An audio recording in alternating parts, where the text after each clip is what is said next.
are talking about a fabulous wine called Blush or Rosé. Now, Heather, this reminds me of wine that I used to drink when I was way younger and I wasn't supposed to be drinking. Tell me, what is the difference between a rosé and a white wine? First of all, you're just kidding. You never drank underage. Never. Never. I have a story for you, though. Okay. It's story time, Yvonne. Okay, there is a difference between blush and rosé. Now, in California in the 1970s, there was too many Zinfandel grapes. Zinfandel is a red grape, or a black grape, as we like to call it. What were they going to do with them all? They came up with this idea that they would crush the grape and extract the color from the skin into the juice only between 4 and 12 hours, which would turn the wine pink. Then they fermented it only to about 8% alcohol, 9% alcohol, packaged it up, and sold it to folks like us that weren't really wine drinkers to start with, but wanted to get into drinking wine. So it was a nice transition from not being a wine drinker and actually being a juice drinker or a carbonated drink. So it's a nice introduction kind of a wine for Yes. someone that is not into wines. It really saved California. It was a company called Suter Home that did it first. Everybody else got on board, and it was a smash hit. Now, the issue is that we think this Blush is a sweet pink wine that you get from California. Yes. So what do we think about the European wines, the rosés from there? I didn't realize that they had. I just assumed they were all from California. Well, in our market, we do see a lot. So fair enough. We don't see a lot of European wines, but recently they are coming into the market. Now, these wines are dry.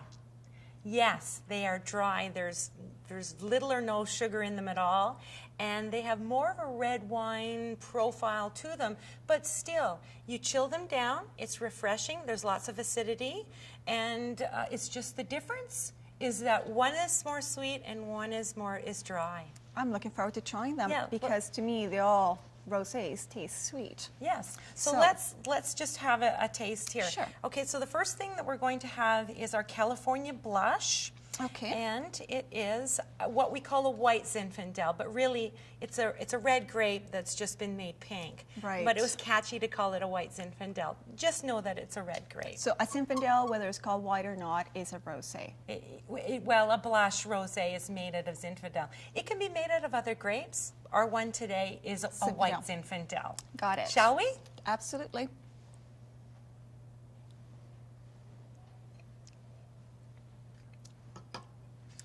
That is very sweet. Isn't it? It's got some sweetness to it. It's light, it's bright. But it is bright, absolutely. Mm-hmm.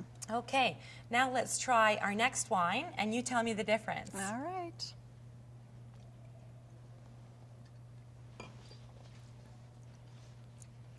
That is not sweet at all. It's actually, you're right, absolutely dry. It's dry, yes. It's pink and it's dry. It's pink and it's dry. So note that California Zinfandel, the blush or the rosé, depending on what you want to call it, it's a sweeter wine, and the other wines are dry wines typically.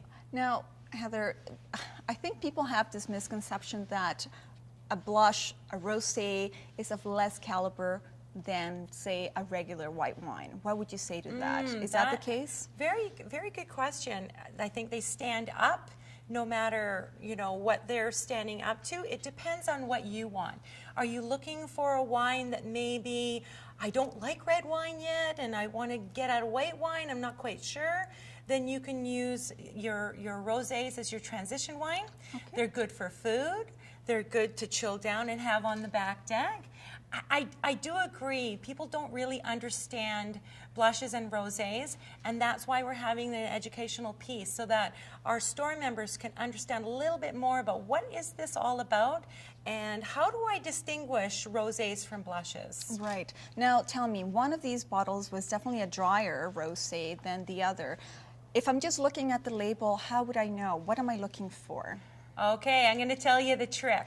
Now, some stores have the 1, 2, 3, etc. on the wines. That makes it easy. A lot of them don't. So how do you distinguish? Here's your trick.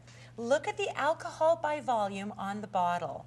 Our California is 9% alcohol by volume, and our French is 13% alcohol by volume. So just remember, when the wine is being made, the yeast is chomping all the sugar up, eating all the sugar. So in the dry wine, the yeast has eaten more sugar, so there's none left. And if the yeast eats the sugar, the alcohol is higher. Right. Where our Okay. California one, the yeast isn't eating all the sugar, and either they arrest the fermentation on purpose or it naturally stops. There's two different ways of doing it. But the end result is there is what we call residual sugar in the wine. If that's the case, there's less alcohol. So you're going to see 8-9%. Sweeter on that. wines. Okay, so when you're in the store or Okay. you've got a customer and they want a sweet wine, you can point them towards this because it does have sugar in it.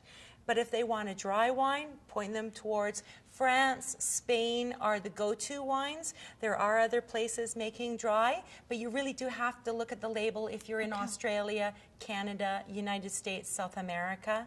And look for the alcohol content. Look for the alcohol content, yes. Now, you mentioned that this is a very nice summer wine. What would you have it with if you were having a meal? Well, a lot of famous dishes come, and the wine, come from a place called Provence in France. So we're talking fish, shellfish. Fish. Yes, and not too fancy, just grilled lightly, and not a lot of herbs or flavoring, maybe lemon just to give it a little of acidity, and then that matches with your wine really well. Wonderful. So very nice for the summer and very nice for a nice light seafood meal. That's right, scallops, shrimps, some nice sole. Oh, that would be so good. Oh, I am hungry already. Yes. For more information on blush and rosé wines, please do visit our website where you'll find our handout.